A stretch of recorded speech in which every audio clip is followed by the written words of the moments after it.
Hello and welcome to my easy to understand guide to Black Mirror and the episode San Junipero in relation to media language.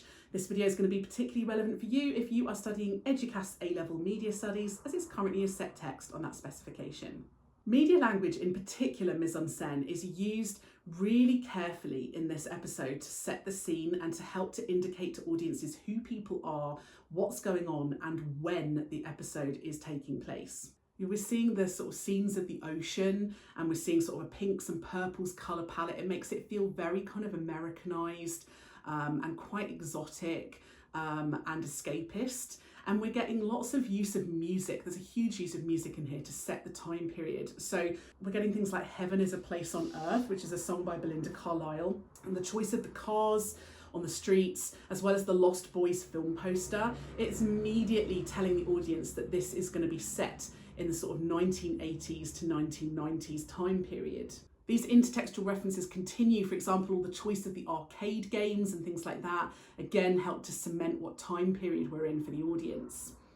And this continues throughout the episode. For example, we have the Don't You Forget About Me song while she's trying on outfits, and that's a reference to the film The Breakfast Club from the 1980s. We hear the song Totally Addicted to Love from Robert Palmer, where she's trying on sort of black outfits.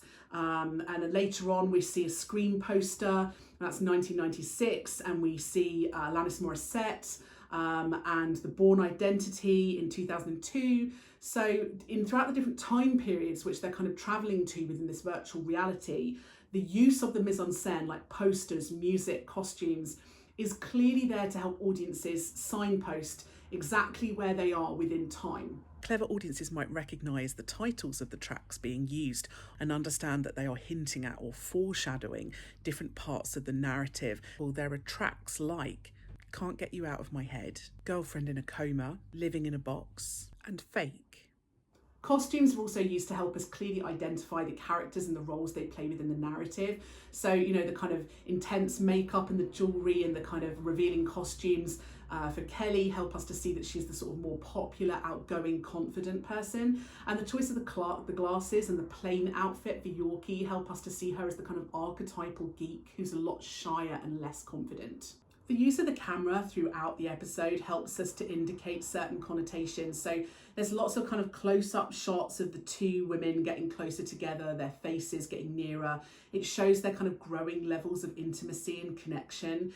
Later on in the episode, there's a much higher key light, which perhaps, makes everything seem quite bright and overexposed, and that makes it feel much more futuristic to us. Also might suggest a sort of heavenly feel as well. So adding certain connotations of sort of life after death. One of the final shots in the episode is the kind of track back where they go through the server rooms, showing the vastness of the number of people who are in the kind of cloud. And that just emphasises the great number of people who are in these virtual worlds, and it makes it feel more impactful to the audience. Editing techniques are also used carefully as well. Lots of shot reverse shots to contrast the two female characters and help to emphasise the differences between them and their personalities.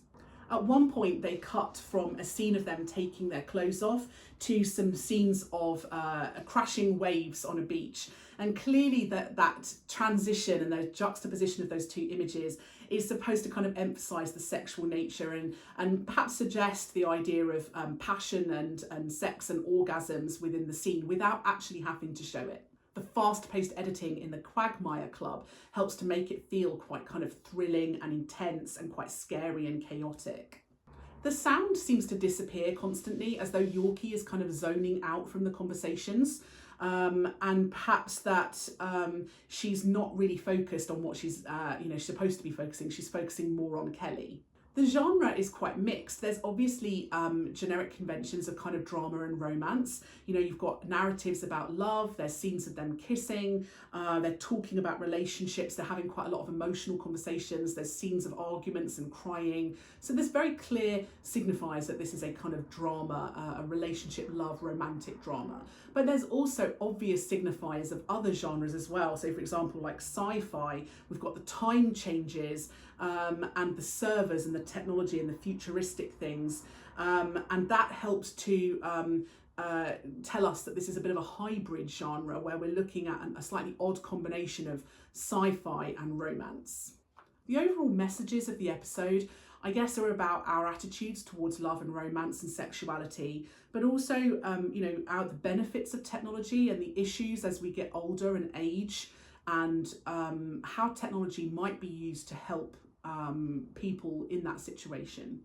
There's lots of enigma codes within the episode to help draw audiences in.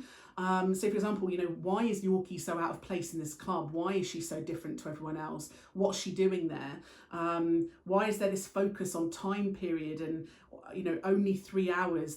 We've only got till midnight, and it's not explained why they've only got 3 hours or why they've only got till midnight. So that helps to keep us engaged in the story and make us keep on watching.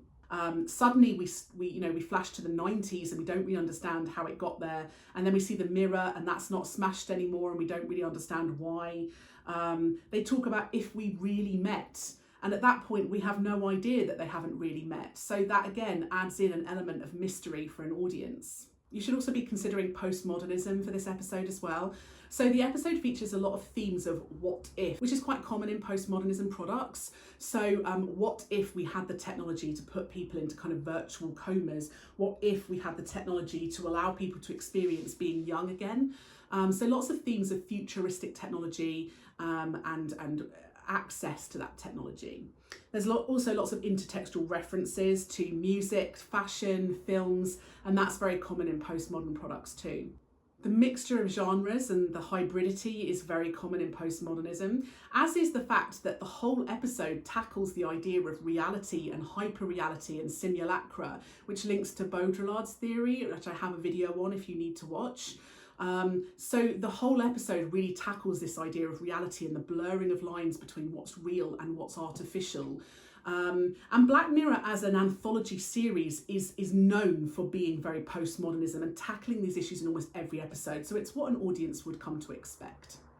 So that was my easy to understand guide to Black Mirror and media language. Don't forget to check out my channel for other videos that might be relevant for you. And if you've got any videos you would like that I don't already have, leave a little comment below and I'll see what I can do.